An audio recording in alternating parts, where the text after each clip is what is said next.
వివాహములో జతపరచబడ్డానికి దేవుడు నిర్ణయించినటువంటి సమయం అది. కనుక తల్లిదండ్రుల విషయంలోనూ మరి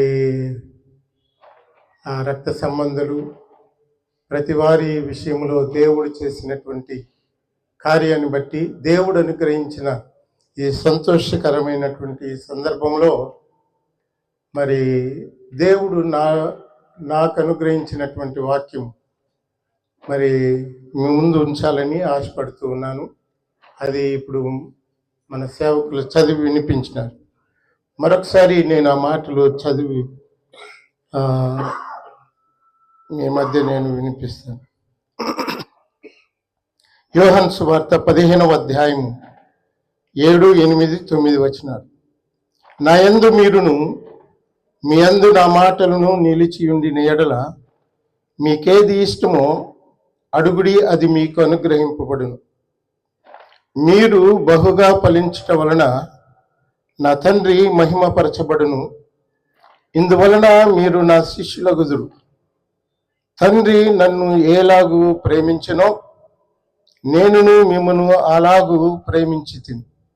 నా ప్రేమ యందు నిలిచి ఉండుడి. 3 వచనాలు మనం ఈ యొక్క అధ్యాయంలో చదువుకున్నాం. నేను చదివి వినిపించినాను.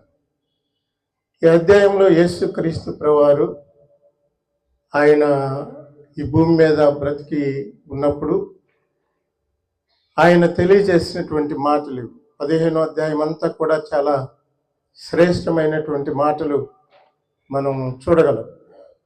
దేవుని యొక్క సంకల్పం ఏమిటో అది ఈ అధ్యాయంలో యేసుక్రీస్తు ప్రభువారే స్వయంగా తెలియజేశారు. ఆ మాటలు ఈ సమయంలో మరి తబితా కొరకే కాకుండా మరి అందరికీ ప్రయోజనకరమైనటువంటి మాటలు మరి మీకు అందించాలని ప్రభువు నాకు ఇచ్చినటువంటి తలంపు. మరి వారొక్కరికైతే ఇంట్లో కూర్చోబెట్టి చెప్పచ్చు. మరి అందరూ రక్త సంబంధులు, బంధువులు, స్నేహితులు అందరూ ఈ స్థలంలో కూడుకుని ఉన్నారు కనుక అందరికీ ఉపయోగపడే మాటలు ఇవి. నేను నిజమైన ద్రాక్షవల్లిని అని యేసు ప్రభు ఈ మాటలు ప్రారంభించినాడు ఈ అధ్యాయంలో. అంటే నిజము కాని ద్రాక్షవల్లి కూడా ఉంది. అది ఎవరిని గురించి చెప్పబడిందంటే అది మనము ఆ కీర్తనల గ్రంథము 80వ కీర్తనలో మనం చదువుకోవచ్చు. అక్కడ చెప్పబడినటువంటి ఆ విషయం ద్రాక్షావళిని గురించి చెప్పబడింది. ఐగుప్తు దేశము నుండి దేవుడే ఒక ద్రాక్ష చెట్టుని తీసుకొచ్చి నాటాడట. దాని గురించి మనం అక్కడ చదువుకోగలం. అది అబద్ధమైనటువంటి లేక నిజము కాని ద్రాక్షావళి. నిజమైన ద్రాక్షావళి ఎవరయ్యానంటే యేసుక్రీస్తు ప్రభువారు ఒక్కడే. ఈ లోకంలో ఇంకెవరు కూడా లేరు.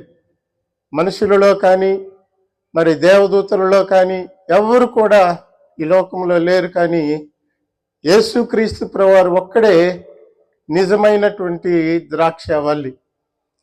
ఆయనలో అంటకట్టబడాలన్నది దేవుని యొక్క ఉద్దేశం. మొట్టమొదటి వచనం అంటే 7వ వచనంలో వ్రాయబడింది, ఆయనలో అంటకట్టబడాలి. అబాయిడ్ ఇన్ క్రైస్ట్, క్రీస్తులో అంటకట్టబడడం.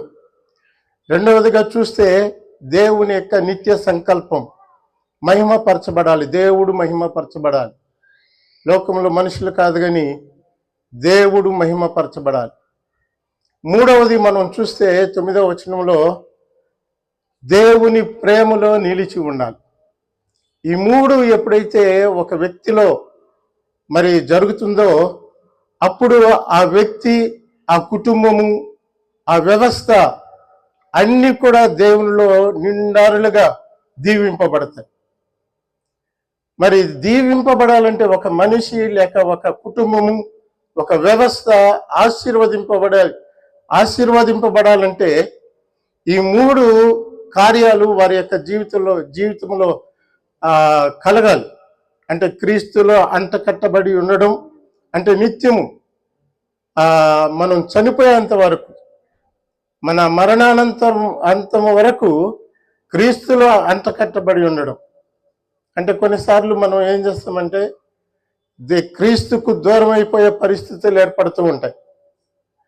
అది ఏమాత్రము దేవునికి ఇష్టము కానిటువంటి విషయం. ఆ వ్యక్తి నిజముగా ఫలించడం అనేది చాలా కష్టమైపోతుంది.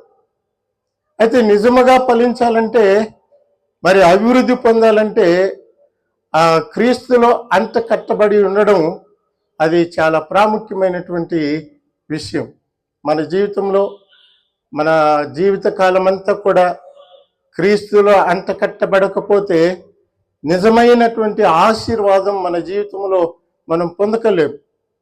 మరి శారీరకంగా ఎంతైనా సంపాదించుకోవచ్చు, ఆశీర్వదింపబడచ్చు, కానీ లేకపోతే ఎదగచ్చు, అభివృద్ధి పొందవచ్చు, కానీ దేవుడు కోరుకునే ఆశీర్వాదం మన జీవితంలో రావాలంటే మనం క్రీస్తులో అంటకట్టబడాలి. అందుకనే దేవుడు మనలందరినీ ప్రేమించి దేవుడు తన కుమారుని ఈ లోకమునకు లేక మనకు అనుగ్రహించినాడు. యోహాను సువార్త 3వ అధ్యాయం 16వ వచనములో చెప్పబడిన రీతిగా దేవుడు లోకమును ఎంతో ప్రేమించును, కాగా తన అద్వితీయ కుమారుని యందు విశ్వాసముంచు ప్రతి వాడును నశింపక నిత్య జీవం పొందినట్లు దేవుడు ఆయనను అనుగ్రహించును. అంటే క్రీస్తును మనకు అనుగ్రహించినాడు దేవుడు. కాబట్టి క్రీస్తు ఆ ప్రాముఖ్యమైన ఉద్దేశం ఏంటంటే క్రీస్తులో మనము అంటకట్టబడాలి, క్రీస్తులో నిలిచి ఉండాలి, క్రీస్తులో అభివృద్ధి చెందాలి. అది దేవుని యొక్క నిత్య సంకల్పం.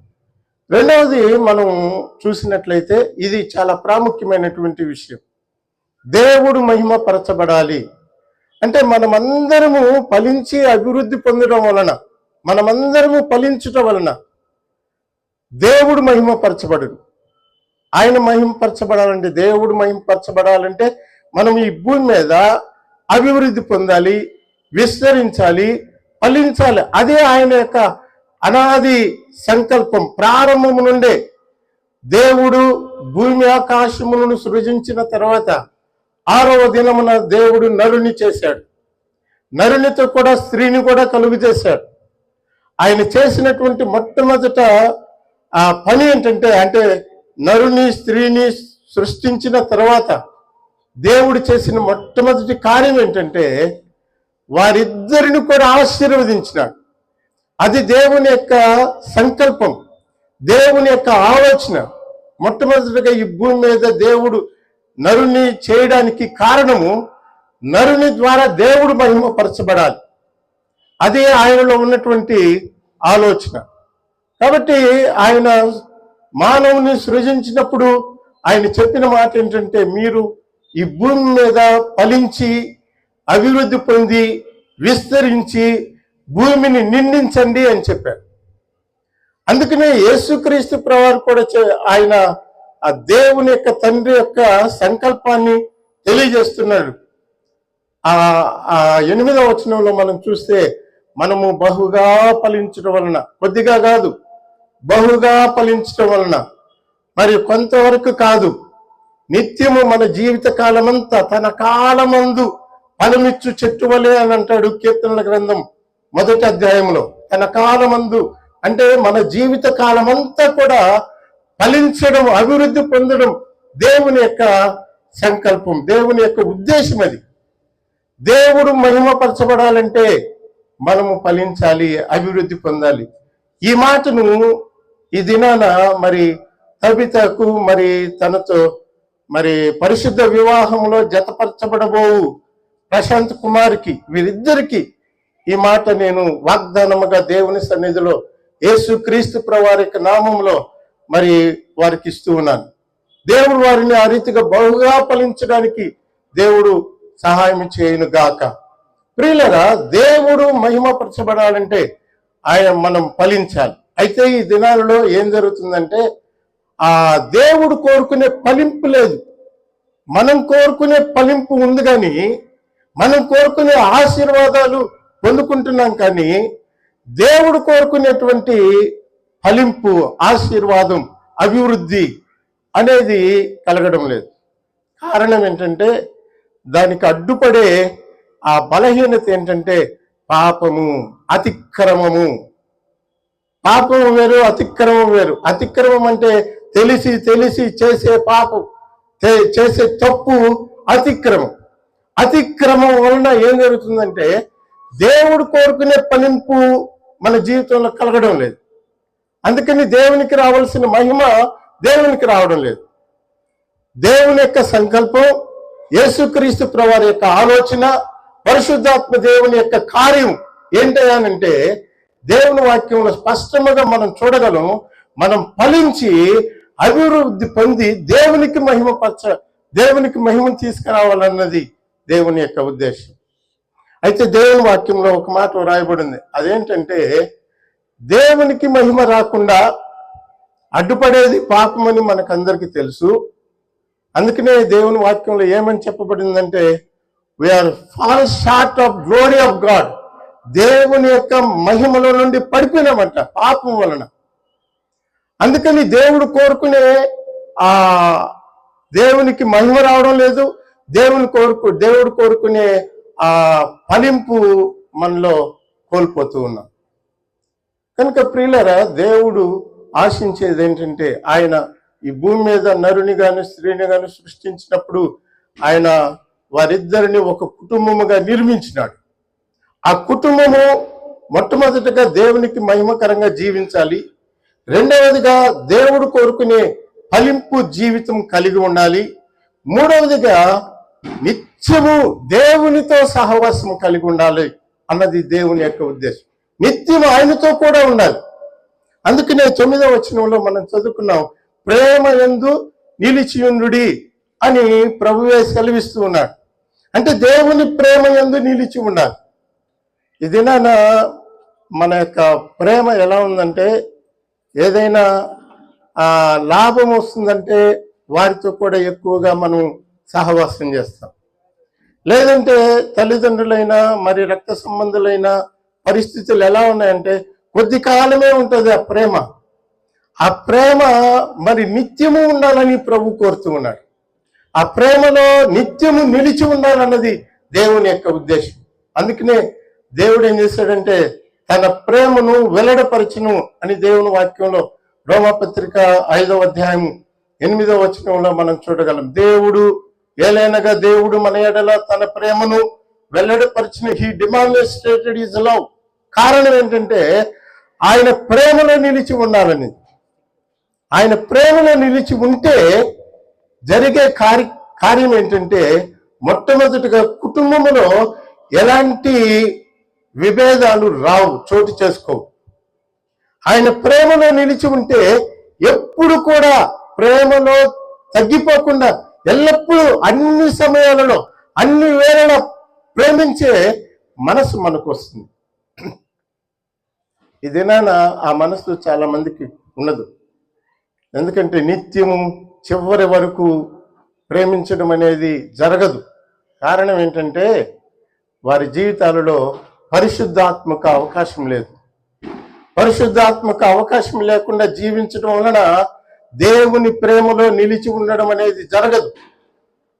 ఎందుకంటే దేవుని వాక్యంలో ఏమని వ్రాయబడిందంటే రోమపత్రిక 5వ అధ్యాయము 3-4 వచనాల్లో మనం చూసినట్లయితే దేవుడే ఏం చేస్తున్నాడంటే చొరవ చేసుకుని అరే వీళ్ళంతా మనుషులంతా బలహీనులు, నిత్యము ప్రేమించలేరు, నా ప్రేమలో నిలిచి ఉండలేరు అని ఆయన ఏం చేస్తున్నాడంటే తానే చొరవ చేసుకుని ఏం చేస్తున్నాడంటే పరిశుద్ధాత్మ ద్వారా దేవుని యొక్క ప్రేమను మన హృదయాలలో కుమ్మరిస్తూ ఉన్నాడు. నిండారులుగా ఆయన కుమ్మరిస్తూ ఉన్నాడు. కారణం ఏంటంటే ఆయన ప్రేమలో నిలిచి ఉండడానికి, ఆయన ప్రేమ కలిగిన వారమై నిత్యము ప్రేమ చూపించడానికి, ఆ ప్రేమలో భద్రమై దేవునికి మహిమకరంగా జీవించాలన్నది దేవుని యొక్క ఉద్దేశం. అందుకనే మొట్టమొదటిగా ఆయన కుమారుని మనకు అనుగ్రహించినాడు. ఆయన మహిమపరచబడాలని ఆశించినాడు, ఆశీర్వదించినాడు. అందుకనే ఆయన ప్రేమలో నిలిచి ఉండడానికి యేసుక్రీస్తు ప్రభువారి ద్వారా మనకందరికీ పరిశుద్ధాత్మ వలన అవకాశాన్ని అనుగ్రహించినాడు.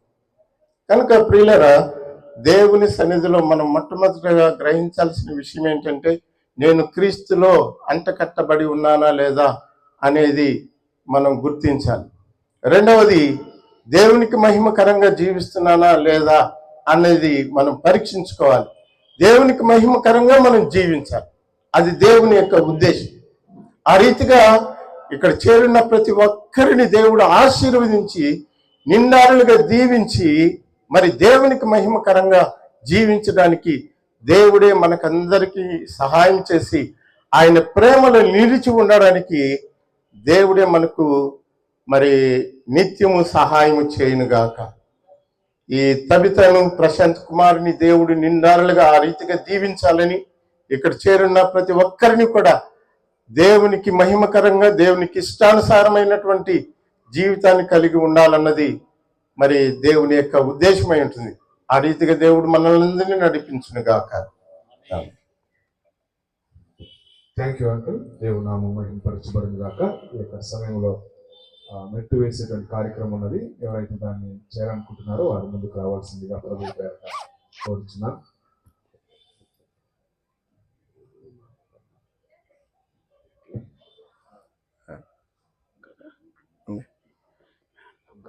దూరి పెట్టుకున్నారేమో అయిపోతుంది.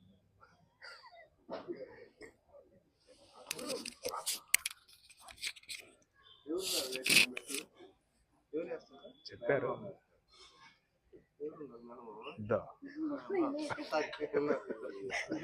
మర్చిపోయారా?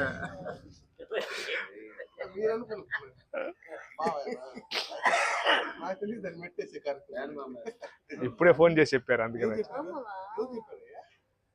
అరేంజ్ చేసుకున్న వాళ్ళంతా రెడీగా ఉన్నారు, అంత రెడీగా ఉన్నారు. మీరే లాస్ట్ ప్రేయర్ చేసి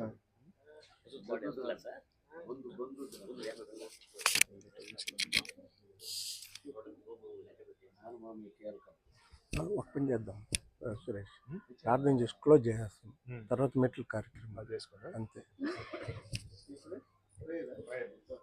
మన మధ్య ఉన్నటువంటి పాస్టర్ సురేష్ అంకుల్ గారు ప్రార్థన చేసి ఆశీర్వదిస్తారు.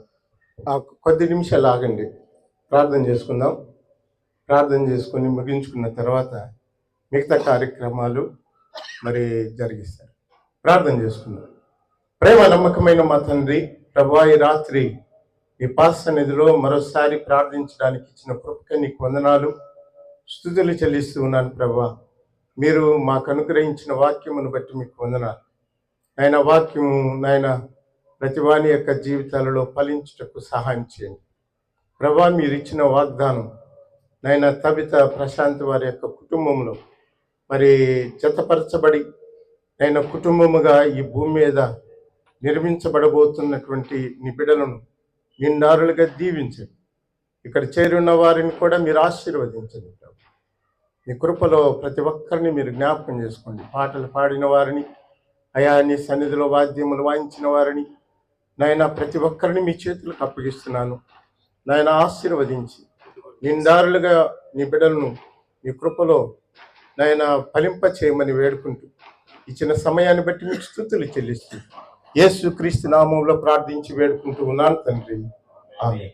మన తండ్రి అయిన దేవుని దీవెన, యేసు క్రీస్తు ప్రభువారి యొక్క కృప, పరిశుద్ధాత్మ దేవుని యొక్క అన్యోన్య సహవాసము సదాకాలం మనకందరికీ సకల పరిశుద్ధులకు తోడై ఉండును గాక. ఆమేన్. దయచేసి ఈ కార్యక్రమం జరుగుతూ ఉంటుంది. మరి భోజనాలు కూడా మరి అందరి కొరకు సిద్ధపరిచారు కనుక అందరూ భోజనం చేసుకొని మరి పాప తబితను ఆశీర్వదించి వారి కొరకు ప్రార్థన చేయాలని ప్రభు పేరట మనం చేస్తున్నాం.